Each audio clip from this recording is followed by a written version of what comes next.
Tell me what your name is. Tell me what you like and all your secrets. I just wanna go over the details. Let me inside of your mind. I know I just met you. Hey guys, it's Julia. Welcome back to my channel. Today, I finally have the video that I've been working on for a very, very long time. This is going to be Dupes Volume 3. Whenever I do a dupe video on my channel, it takes months and months to find all these products. I don't necessarily go like seeking them out, but I always want to be able to like test things enough to actually make sure that they are very comparable. So I have a bunch of product dupes and alternatives to share with you guys. Before I start, I feel like I should kind of clarify what I regard as a dupe, because personally I'm very picky with my dupe products and what I qualify as dupe. So in this video, I'll be talking about a bunch of products, all like high-end products, and then alternatives that I found out that are really close or identical in formula. Most of these are formula dupes, some of them are shade dupes as well. The dupes in this video that I'm going to be sharing with you guys, most of them are like things that weren't trying to be a dupe of the other thing. In my dupe videos, I don't necessarily talk about like products that were deliberately trying to dupe something, so like the Alter Ego palettes trying to dupe Natasha Denona. That's not what I talk about in this video. It's more like products that came from brands who were making their own products, but it just happened to be a dupe of some other popular thing. So, and for this round, I'm very proud of what I found. So, I hope you guys enjoy this video. Full details of this look should already be on Instagram. Without further ado, let's do this. Starting off, I found a pretty much perfect formula dupe for one of the most expensive, disgustingly, egregiously expensive lipsticks in the world. Pat McGrath Matte Trans lipsticks are a luxury experience, honestly. Completely matte on application, but they have this really smooth, glidey feeling. It's a very unique formula, and it's hard for me to find matte lipsticks like this that have that like matte on application finish, but don't have that like skippy feeling that this one doesn't have. I was very impressed when I tried out the Makeup Revolution Pro lipsticks. Pretty new formula. I believe it's a fairly new release lipstick line. The first time I tried this out, I was like, that feels very familiar. This lipstick applies with that very same smooth finish, but it's completely matte on application. Glides across the lips, no skipping. Can be a little bit drying as well, just like the Pat McGrath one, and these are like significantly less expensive than the $38 Pat McGrath monstrosity. Both lines offer really nice color selections, so depending on what you want, you can go for the high end or you can go for the really good dupe, but I think the formula is completely dead on. One of my favorite palettes of like the fall / holiday season was the Melt Vita palette. I just think the entire Amore Deno collection was beautifully done. But the Vita palette added something that I really thought I didn't have in my collection, which is this really beautiful brights color scheme, definitely centered around warmer tone shades. I never really thought of green as a warmer tone shade, but I think this is a really awesome take on just a very like lively color scheme, which is why this palette is like the Life palette. Once I got this palette though, and I started playing with these kind of like neon brighter shades, it reminded me a lot of my Kaleidos Futurism 4 neon palette. This palette came out in the summer of last year, so this one has been around longer than the Vita palette. Granted, they are not dead on dupes. Obviously you have the pink in here, and in here you've got neutrals, but I think if you're kind of going for similar vibes in terms of the colorful shades that they offer, I think that this one is a really great alternative to the Melt palette, because this is like $50 something and this is $24. I love the formula in both of them. Melt makes some of my favorite matte shadows, and Kaleidos just really, really kills it with their formula as well. So either way, I think you're getting a really great palette no matter what you get, but both of these, like, stellar user experience. They're really skinny and easy to store. They're long boys. I love both of them, but it was really interesting to me that they were kind of similar vibes, in my opinion. One of my hands down favorite dewy primers is the Ole Henriksen Banana Bright Face Primer. This is so good if you have dry skin. It gives you this really beautiful luminous all over highlighted effect without emphasizing a ton of texture. I feel like a lot of like shimmery primers can really just make your skin look disgusting. Something that really reminds me of this primer though is the e.l.f. Illuminating Moisturizer. It doesn't really say that it's a primer, but I feel like both of them do the same thing, which is making your base nice and hydrated,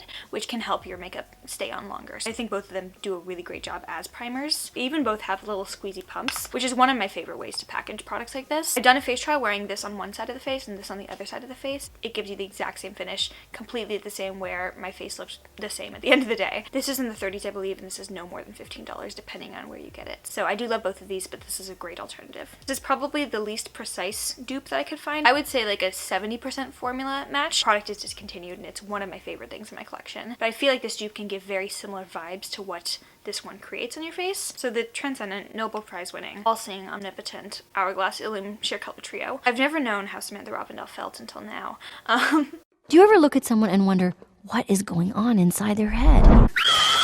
You better stop! She is the one who actually like put me onto this. I got this one, I think, right before I got discontinued. So I'm pretty sure like last year I mentioned it in a video, and then everyone in the comments was like, I can't find it anymore. And I looked and it was discontinued, and I was like, 'cause you freaking pricks! I love this. These are really, really good cream formulations. I think even somebody who likes powder products on their cheeks would really love this formula. Just such soft, creamy formulas with just the right amount of pigmentation. Absolutely lovely on the skin. And I haven't found anything that is a perfect dupe for this Hourglass formula. I feel like it's just such on a level of its own. But I think something that you can really replicate the look with, the e.l.f. Aqua Cheek Duo. Obviously not a shade dupe, but I think the formula is almost like the Hourglass one. These are really beautiful light cream formulas. They apply so smoothly to the face. The diffusion on the cheeks that these have is just so lovely, very nice and seamless on the skin. And they last beautifully too. That's one of my main things with cream cheek products, is that even though they look more natural, they can kind of tend to break down or wear off quicker. But these both have beautiful longevity, and while it's not exactly there, I think this is a pretty close comparison. This next one is a comparison I've mentioned in quite a few videos recently. I recently reviewed the Tatcha Beauty blushes. This, in terms of all the claims that it offered, sounded like my ideal blush. It's marketed as like a satin velvet blush. Matte in that it doesn't have any like shimmer particles throughout it, but it does have a bit of a luminous satiny appearance on the face. So I got this one, I tried it out. Overall, my thoughts on it are like, I like it, but it is literally the exact same formula as something that is $3. That is the Essence Satin Touch blush. Literally the same thing. Literally the same thing. This doesn't have shimmer running through it, but it has a satiny finish on the cheeks. It gives you luminosity without shine, and that's like my favorite thing for a blush. But because these formulas are so similar, I don't see myself buying any more Patrick Ta blushes. It's just, they're the same blush. Big cult favorite skincare product is the Glam Glow Super Mud Clearing Mask. This is super popular. I see it all the time on Instagram. Basically, it's just your standard charcoal mask, but it has like a fair concentration of AHAs in there. It's really good for like getting all the gunk out of your pores and helping to do a little bit of exfoliation as well. Something that's very unique about this mask is that it actually, as it dries down in your face, you'll see little spots all over your face, and that's like the actual sebum. So by the end, it dries down gray, but then you have little black like dots all over the gray, and that's where the stuff is coming out of your pores. Only thing is, it's like way too expensive to spend on a wash-off mask. So I found an alternative that is literally the exact same thing. I don't have it with me. It is currently in my dorm room right now, but it's the Innisfree Volcanic Mud Mask. The Innisfree one's a little bit of a lighter gray, but they both go on, dry down completely. The Innisfree one even does that little kind of like speckling thing. With both of these masks, my face feels very clean afterwards, but not completely stripped. Like I've taken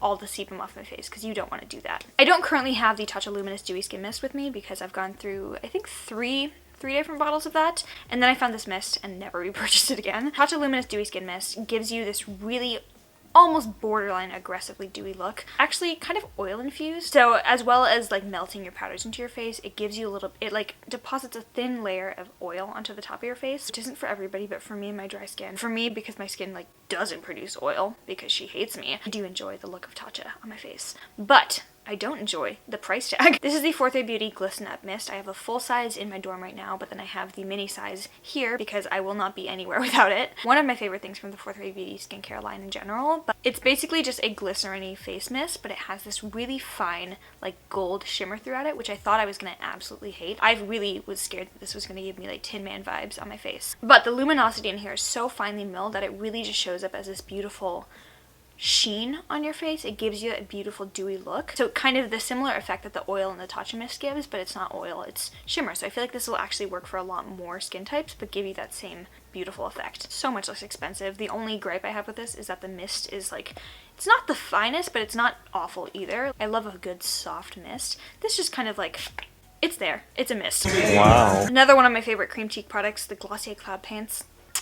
Perfect. As far as I'm concerned, this is the best liquid blush formula I've ever tried. I love the shade offerings they have of this as well, but it's such a nice, easy to work with formula. I've actually found that it can work on top of powdered skin, so if I ever like forget that I'm going to use a cream blush and I accidentally added a little bit of setting powder, this still blends out beautifully. Something similar I found, not similar in terms of like the applicator. These are just little squeezy like paint bottles. You just squeeze a tiny bit out, take a dot, pat it on, blend it. Whereas the Makeup Revolution Pro Liquid Blush, this is the shade Harmony. It's actually kind of like a concealer. You get a big doe-footed applicator. I just like to tap this right on, two little dots, and then blend it out. And as far as I'm concerned, this is the closest dupe I could ever find to the formula of the Glossier Cloud Paints. In terms of blendability and how it diffuses, this just looks so gorgeous on the skin. Very similar lasting power as well, and very similar like level of pigmentation. Glossier Cloud Paints are pretty pigmented, so you don't have to use a ton. And this, I feel like you also get a lot of bang for your bucks. I think there's like less than a $10 price difference between these two. So not a huge price jump, but these can add up, especially if you're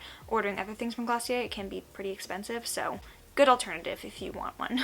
This is the dupe, by the way, but one of my favorite palettes from Colourpop is the Through My Eyes palette from I Love Sadahi. It's a really interesting color scheme. I feel like it really just does a great job of melding neutrals, which is my favorite thing, and colorful shades. Kind of like the Jackie Aina palette, I feel like you can create a ton of different looks with this one because of the versatility of the shade selection. Anyways, I was using this palette for a while, and every time I'd open it, it would bother me. I was like, that looks so familiar to a palette I've definitely seen before but haven't owned before. And then 2 weeks ago I was in Sephora and I saw the palette and I was like, oh. Okay. I think this is a great alternative to Natasha Denona Metropolis in terms of the kind of like grungier, more mustardy tone neutrals, as well as some of the greens in here. I really think the only thing you're missing from this palette would be like the bluish shades. Price difference wise, we're kicking, and I just think this is one of Colourpop's best palettes in terms of color scheme, and the formula is awesome as well. So I love this a lot, and if you were attracted to the ND palette, I think this is a great alternative. Tatcha Water Cream is a very nice, like kind of no frills moisturizer. It's not something I would repurchase just because if I'm going to spend that much money on skincare, I'd like it to be a little bit more effective, whereas I think this is just a good moisturizer for somebody who doesn't want anything super active for their moisturizer. Tatcha, in my opinion, is very much a brand geared towards people who already have nice skin and don't need to like create nice skin with any like interesting ingredients. That being said though, this is a great moisturizer for under makeup and just for like everyday use. I think it's lovely, it doesn't irritate me, and it's a very interesting texture because it is a cream, but it melts into this watery texture when you put it on the face. And I've tried many things claiming to be like dupes of the Tatcha Water Cream. Nothing has ever come as close as the Krave Beauty Oh So Simple Moisturizer. This is another one that's in my dorm, but I'll flash it on screen so you can see it in action. Such a lovely formula. There's actually only 10 ingredients in here, so it's really good for people with sensitive skin. And whenever I'm going through a period where I either have like some inflammation going on, my skin's angry, or I just want something that's just gonna simply moisturize my skin and not do anything else, that is a great moisturizer, and I feel like it also, like the Tatcha one, sits beautifully under makeup. It's so simple, but it's effective, and substantially less expensive, also very eco-friendly. So I love the Krave Beauty moisturizer, and pretty much everything I've tried from Krave as well, but that's the closest dupe I could find to Tatcha Water Cream. I'm hoping that the onset of the Anastasia Amrezy eyeshadow palette is going to come with a relaunch of the Anastasia highlighter, but knowing how Norvina just likes to hurt my feelings, probably not. Amrezy highlighter, it's my favorite highlighter in the world. I don't know what else to say about it. It's just perfection. It's a beautiful baked chalet formula. It goes on so beautifully, blending onto the cheekbone. I don't know why I'm showing you my cheekbone because I'm not wearing it right now, but it applies beautifully, and it's one of the only powder highlighters I have that truly just melts into the skin without any help. But on the off chance that they never do release more shades, I wanted to show you guys this Makeup Revolution Precious Stone highlighter palette. Ciao! Anyway, so if you're wanting like a dupe of the Amrezy Gold shade, I think shade 1 over here is very, very close. There's also a rose gold and a peachier highlighter as well. I actually really love Makeup Revolution's highlighter formula. Eyeshadows are very hit and miss with me, but I've loved every single highlighter I've tried from them. So if you want Amrezy vibes in some different shades, if Anastasia does us dirty and doesn't re-release this one in new shades, she's trash. I'm not talking about that girl.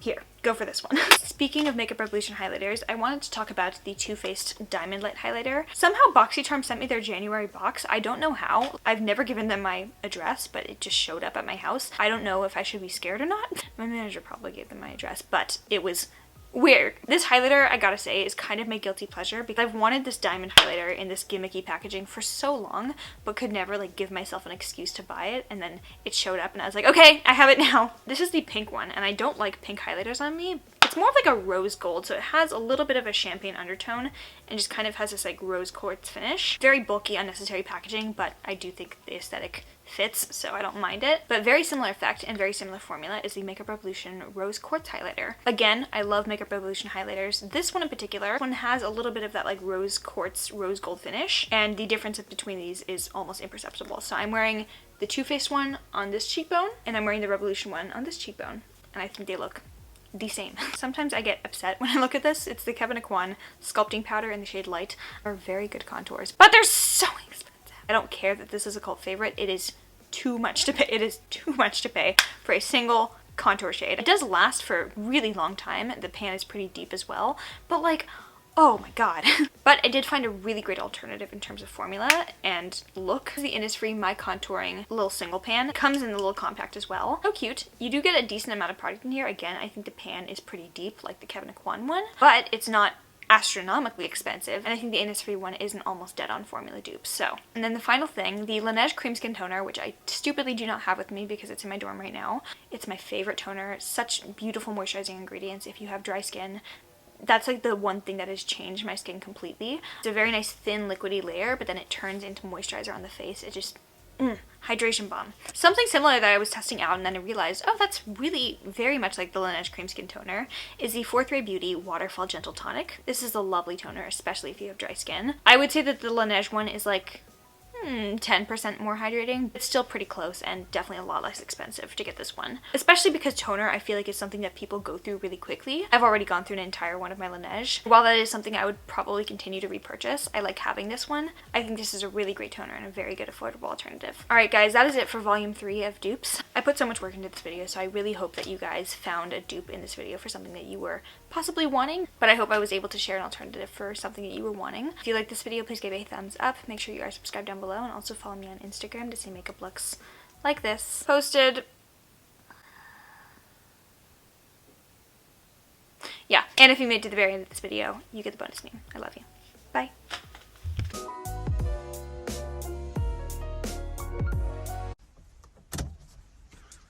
Holy shit, what the hell is wrong with you? Turn that off, I can't even fucking see. Oh my god, that's illegal, the cops. Oh my.